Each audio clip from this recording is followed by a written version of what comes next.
Hello students, good morning everyone.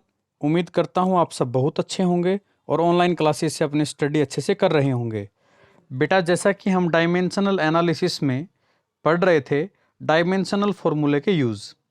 Dimensional analysis में dimensional फार्मूले के हमने कुछ यूज़ पढ़ लिए थे बेटा, जिसमें पहला यूज़ था हमारा डायमेंशनल फार्मूले का इस्तेमाल करके दो यूनिट्स में रिलेशन बनाना।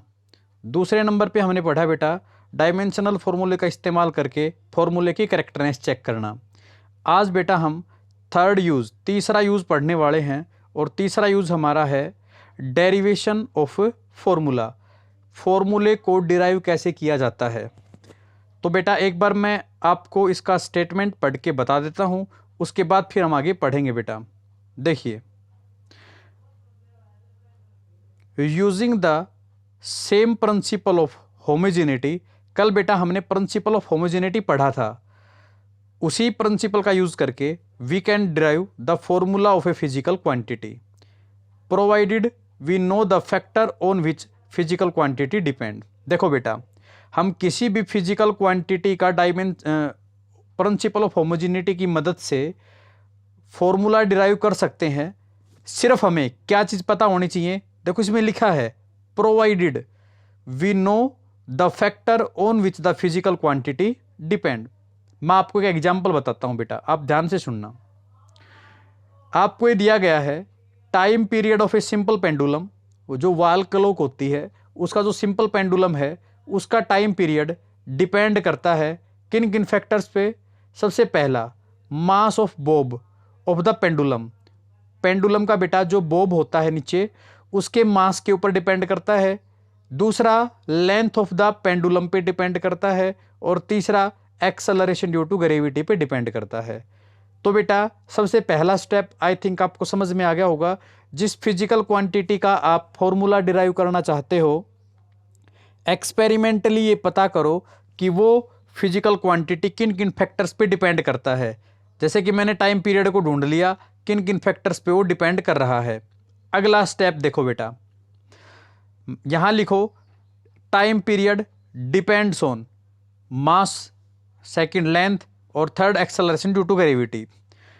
पहले की पावर ए लिखो, दूसरे की पावर बी लिखो, तीसरे की पावर सी लिखो। ए, बी और सी क्या होती हैं? These are the dimensions. Next बेटा, प्रोपोर्शनलिटी साइन दिख रहा है, इसको हटा के आप कांस्टेंट के लगा दीजिए। के क्या है? Dimension less constant of proportionality. इसका कोई डायमेंशनल फॉर्मूला नहीं होता है। उसके बाद देखिए बेटा अगला स्टेप, यहां तक तो आपका हो गया था T is equal to K M power A L power B और जी पावर सी हो गया। अब आपको सिंपल क्या करना है, ये एल एच एस है बेटा, ये आर एच एस है, दोनों तरफ डायमेंशनल फॉर्मूले लिखो। एल एच एस में देखिए सबसे पहले आप टाइम का डायमेंशनल फॉर्मूला लिखना है, तो एम की पावर 0, एल की पावर 0, सिर्फ टी की पावर 1, ये होता है टाइम का डायमेंशनल फॉर्मूला। इधर के लगा हुआ था, के तो क्या है? डायमेंशन लेस है, उसका तो डायमेंशनल फॉर्मूला लिखना नहीं है। फिर था बेटा मास, मास का होता है एम पावर ए, और बेटा एम की पावर क्या थी? ए। देखो आपको पीछे दिखाता हूं, एम की पावर है बेटा ए, एल की पावर है बी और जी की पावर सी, ये साथ रखनी है बेटा आपको। तो देखो यहां मास का मैंने डायमेंशनल फॉर्मूला लिखा, पावर ए लिखा, फिर लेंथ का लिखा, पावर बी लिखा, फिर एक्सेलरेशन मैं आपको पहले सिखा चुका हूं बेटा।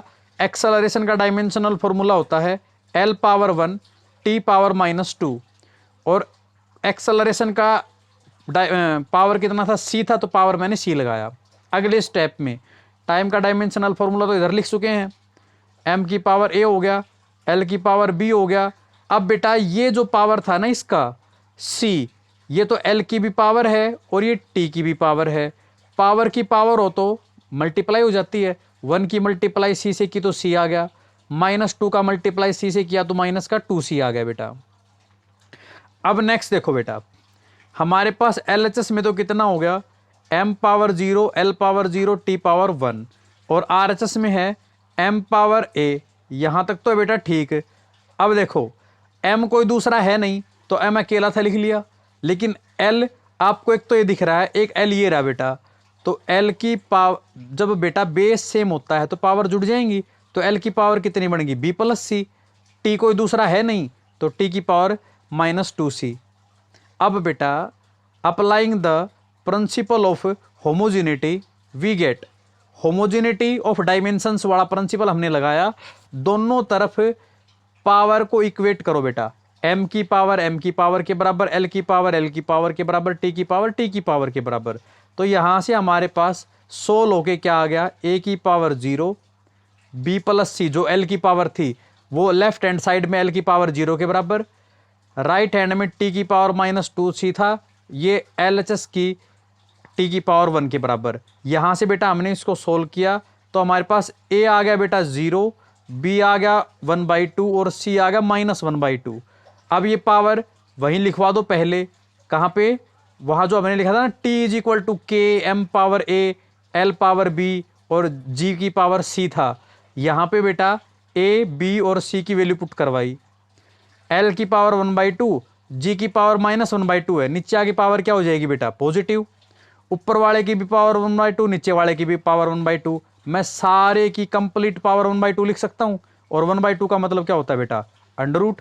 तो t कितना आ गया, t = k √L/g। This is the formula of time period of simple pendulum. k की वैल्यू बेटा, और दूसरे हमारे पास मेथड होते हैं बहुत सारे, उनसे हम इस कांस्टेंट की वैल्यू फाइंड कर लेते हैं। k की वैल्यू है 2π। This is the formula of time period. तो ये बेटा डायमेंशनल एनालिसिस की मदद से हमने फाइंड करना सीखा कि किसी भी फॉर्मूले को ड्राइव कैसे किया जा सकता है।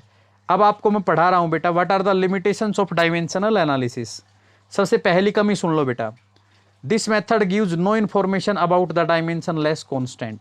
जो कांस्टेंट के आता है उसकी कितनी वैल्यू होगी उसके बारे में हमें डायमेंशनल एनालिसिस कुछ भी नहीं बता पाता। पहली तो बेटा इसकी लिमिटेशन यही है। दूसरा, if A quantity depends on more than 3 factors having dimensions the formula can not be derived. इसका मतलब क्या हुआ, देखो आपको दिखाता हूं। जैसे बेटा हमारे पास यहां पे क्या था कि टाइम पीरियड डिपेंड कर रहा था मास, लेंथ और एक्सेलरेशन ड्यू टू ग्रेविटी, इन 3 फैक्टर पे डिपेंड कर रहा था। यदि कोई फिजिकल क्वांटिटी 3 के अलावा 4, 5 ऐसी क्वांटिटीज पे डिपेंड कर रहा हो तो बेटा डायमेंशनल एनालिसिस से उसका फॉर्मूला डिराइव नहीं किया जा सकता। अगला बेटा लिमिटेशन है, we can not derive formula containing trigonometrical function, exponential function, log functions. यदि बेटा हमारे किसी फिजिकल क्वांटिटी के फॉर्मूले में कोई ट्रिग्नोमेट्रिक फंक्शन आना है या एक्सपोनेंशियल मीन्स ई की पावर वाले लॉगरिथमिक कोई फंक्शन आने वाला है तो बेटा हम डायमेंशनल फॉर्मूले का इस्तेमाल करके उसको डिराइव नहीं कर सकते। और बेटा लास्ट इसकी जो लिमिटेशन है वो है, it gives no information whether a physical quantity is scalar और वेक्टर। इस बारे में भी हमें बता नहीं पाता है। तो बेटा ये थे हमारे पास कुछ लिमिटेशंस। एक एग्जांपल मैं आपको और करवाता हूं। जैसे बेटा the velocity v of water wave की जो वेलोसिटी है ना वो किस किस पे डिपेंड कर रही है बेटा, एक तो वेवलेंथ लैम्डा पे डिपेंड कर रही है, डेंसिटी ऑफ वाटर रो पे डिपेंड कर रही है, and acceleration due to gravity small g पे डिपेंड कर रही है। तो बेटा इस वेलोसिटी ऑफ वाटर वेव का फॉर्मूला डिराइव करना हो तो देखो सेम स्टेप लिखेंगे बेटा। सबसे पहला स्टेप क्या लिखेंगे, वो वेलोसिटी डिपेंड किस किस पे कर रही है, तो किस पे कर रही थी, एक तो बेटा वेवलेंथ पे डिपेंड कर रही थी, दूसरा वाटर की डेंसिटी पे, और तीसरा एक्सेलरेशन ड्यू टू ग्रेविटी पे। इनकी पावर ए बी और सी लिखी बेटा, प्रोपोर्शनलिटी साइन को हटा के कांस्टेंट के लगाया। अगला स्टेप क्या बताया था मैंने, दोनों तरफ डायमेंशनल फॉर्मूले लिखो, इधर वेलोसिटी का लिखा, लैम्डा तो वेवलेंथ होती है, लेंथ का डायमेंशनल फॉर्मूला L1, पावर ए थी तो पावर ए लगाया, density mass per unit volume इसका डायमेंशनल फॉर्मूला लिखा, पावर बी थी तो पावर बी लगाया, एक्सेलरेशन का डायमेंशनल फॉर्मूला लिखा, पावर सी है तो सी लिखा, पावर की पावर है तो मल्टीप्लाई करवाया, इसको हमने सोल्व किया। अब दोनों तरफ बेटा हमने पावर इक्वेट किया, हमने यहाँ से बेटा ए बी और सी की वैल्यू फाइंड कर ली है, ये वैल्यू हमने वापस पुट करवाई बेटा। तो ये आ गया v = k लैम्डा पावर 1/2 रो पावर 0 और g पावर 1/2। रो की पावर 0 तो 1 हो गया बेटा, हट गया, k लैम्डा की भी पावर 1/2 g की भी पावर 1/2, तो कंबाइन की पावर 1/2 लिख दूं, 1/2 का मतलब अंडर रूट, तो ये आ गया बेटा हमारा वेलोसिटी का फॉर्मूला। अब बेटा मैंने इस पीडीएफ के अंदर आपको सोल्व्ड क्वेश्चन दिए हैं, जैसा मैंने समझाया है सेम उसी के ऊपर बेस हैं बेटा ये सारे के सारे क्वेश्चन। तो ये आपको खुद से करने हैं सारे के सारे क्वेश्चन। उसके बाद बेटा मैंने आपको वेरी शॉर्ट क्वेश्चन दिए हैं विद सॉल्यूशन, ये भी आपको खुद से करने हैं, फेयर नोटबुक में भी इनको कंप्लीट करना है बेटा। तो ये था बेटा आज का आपका काम। उम्मीद करता हूँ आप इन ऑनलाइन क्लासेस से बहुत अच्छे से अपनी स्टडी को कर रहे होंगे। फेयर नोटबुक में भी आप अपना काम करके इमेज मेरे नंबर पे शेयर करें। बहुत सारे बच्चे ऐसा कर रहे हैं, बाकी बच्चे भी करें। घर पर रहें, सुरक्षित रहें। Thank you and have a nice day.